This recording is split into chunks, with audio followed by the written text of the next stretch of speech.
10 MetaQuest 3S features that you need to know when setting up your brand new headset. First, let's start with the correct setup of your headset. After completing the startup guide, you'll want to make sure that the headset fits correctly. Unfortunately, the 3S does have much less adjustability compared to its more expensive counterpart, the Quest 3, where inside that headset you can change not only the exact millimeter IPD adjustment of the lenses, which is the width for your eyes, but also the distance and space between your eyes and the lenses, beyond just using the spaces provided in the box for glasses users. Things are a little bit more simple on the 3S, and we have 3 different positions for the eye width adjustment that just click into place by just adjusting it inside. It's adopted the same mechanism from things such as the Quest 2, and I believe the original sort of CV1 had something similar as well. Setting 1 will give you 58mm, setting 2 will give you 63mm, and setting 3 will give you 68mm, which is a pretty good range for most people. However, there is a little bit of a hack that you can do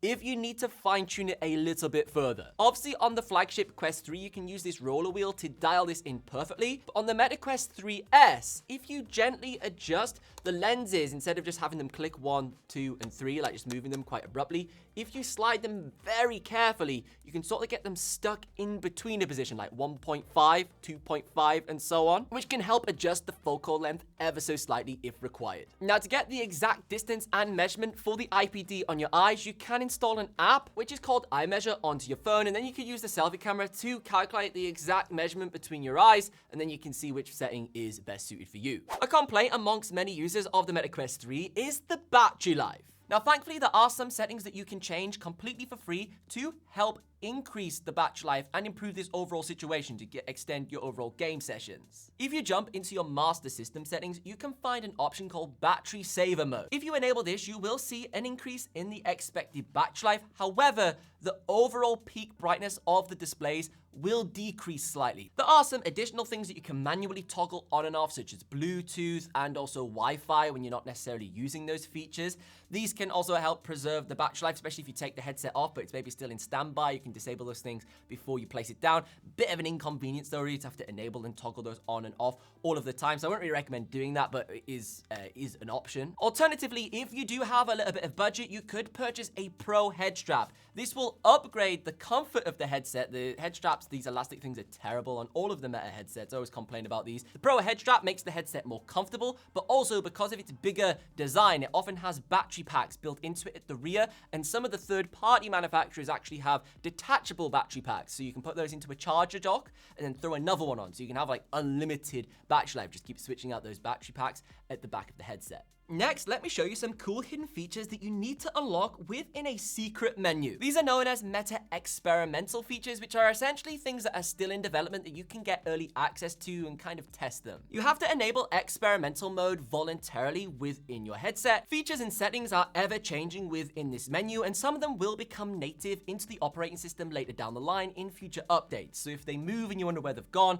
they're probably actually now officially supported. At the time of filming this video, 2 notable features that are very useful are the wrist meta button and also lying down mode. When you use your hand tracking, you can now present your wrist and rotate it, and a home button will essentially appear on your wrist that you can press, and it will hide and show the control center. In addition to this, if you enable lying down mode, the headset will automatically detect when you're laid down on the sofa or in bed, for example, and it will switch out all of the relevant settings and the operation of the headset to be more suitable for maybe consuming media. These are just a couple of the very cool features that you can find within experimental mode. On the topic of enabling additional features, let's talk about the quick menu. If you go to quick settings, movement and tracking, and then expand quick actions, you can trigger with hand tracking by just pinching and rotating a quick hub menu that will appear, a little bit like that wrist button that's in the experimental mode, but this is actually a fully fledged feature. This will open up a quick shortcut guide that'll appear on your wrist, and you can toggle different stuff in that command center. A little bit quicker than obviously booting stuff up with the controller. On the topic of customizing your interface, you can also have multiple screens. If you drag and drop different panels, you can place those in your virtual environment, essentially like having a multi-monitor setup on your desk. And a new feature recently added was screen dimming that will allow you to take certain tiles, move them around, and also adjust the brightness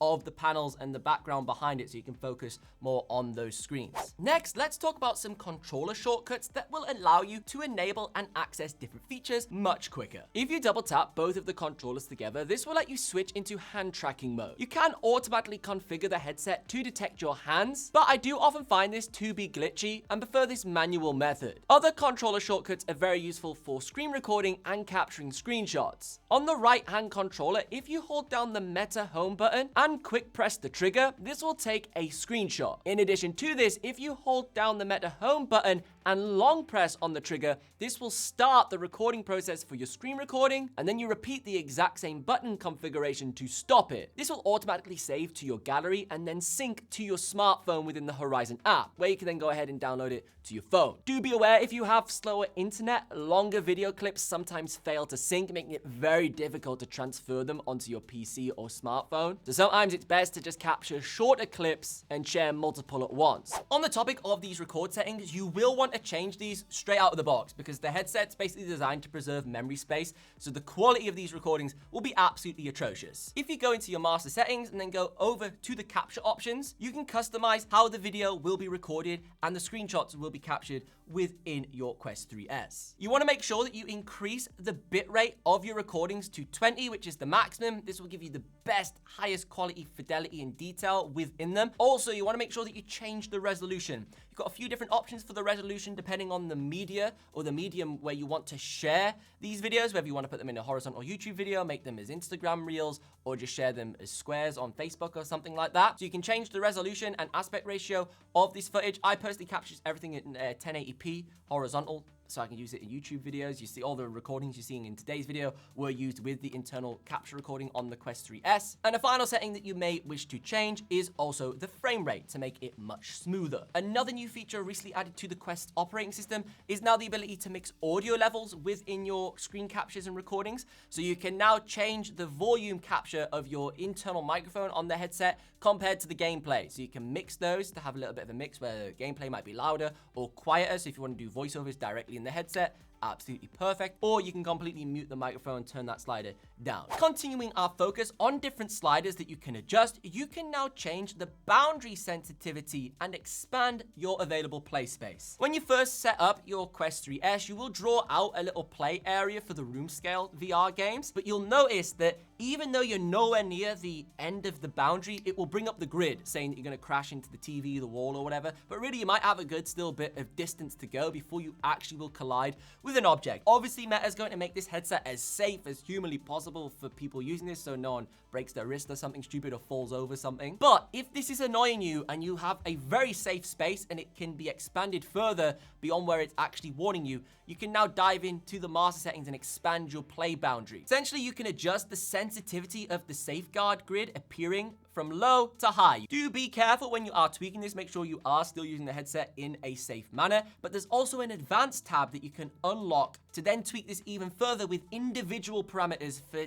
the types of objects or the types of detection that it's going to do. Inside of this menu, you'll also find the space setup where it will have all of your saved play zones that you've made in the past. But if you use this in multiple different environments around the house or other locations such as a friend's house and you draw in a new space, you can save these. So when you boot up the headset, you can tell the headset which environment you're in and then it will automatically just draw it straight out. So you have to do that every single time. A brand new feature on the MetaQuest 3S is this action button. I quite like this action button. It's used for going between, for example, the virtual world and then the pass-through camera. This is very easy to trigger. It's just located underneath the volume buttons. You just press it in and out and boom, very easy. But if you are coming from a different Quest headset, maybe like the Quest 2, you can enable the side tap feature and that will trigger the pass-through camera so you can see the safe environment that's in front of you. Then you can tap it again to disable it. Exactly the same as just literally pressing that action button, but it just gives you an alternative way to access it if you require it to. Another brand new feature that was introduced to the MetaQuest headsets over the last year is Xbox Cloud Gaming. They've got a new partnership with Microsoft and Xbox where you can now play Xbox titles on your Meta Quest 3 with a massive screen. So you can use the virtual screen feature and have a huge, like I've got here, a 77-inch OLED TV. You can have a massive display whilst you're in the virtual environment, and you can play things via Xbox Cloud Gaming. So you can stream things like Forza Horizon 5 via Xbox Game Pass. So many different titles, especially if you've got fantastic internet. This is a flawless experience. And then using a Xbox controller, you can connect this via Bluetooth to the Meta Quest 3S headset. And the way that you set up the Xbox controller is very simple. You press and hold the sync button on the Xbox controller, head into your Bluetooth devices within your settings on the Quest 3S, and then it should appear as a connectable device. Now, if you want to increase the security of your VR headset, you're going to want to install the Horizon app onto your smartphone. Basically, if you have a VR headset, it has no security or passcode on it. You can literally just leave it in the house. Someone can just pick it up, put it on, it will automatically boot up, and it will take you straight into your virtual environment. All of your games, your accounts there without any passcodes on it whatsoever. Well, if you install the Horizon app onto your phone, you can set up additional security features for your different Meta Quest devices, and you can actually put a lock code onto a particular headset. So you have to type in a passcode in order to unlock it, just like you would on a laptop or anything, like any other device you would normally have. Your smartphone has a lock code on it. Inside of this Horizon app, there's so many other things that you can customize, such as your avatar. This is the avatar that you would use in Horizon Worlds, for example, that cool metaverse sort of social thing. You can customize the character, how it looks, different items you can purchase for it, as well as accessing more advanced and additional features for personalizing how your headset actually operates. Now, if you want to know about the current best games that you can play on your Meta Quest headsets, you should check out this video next, because if you like this, you'll like that.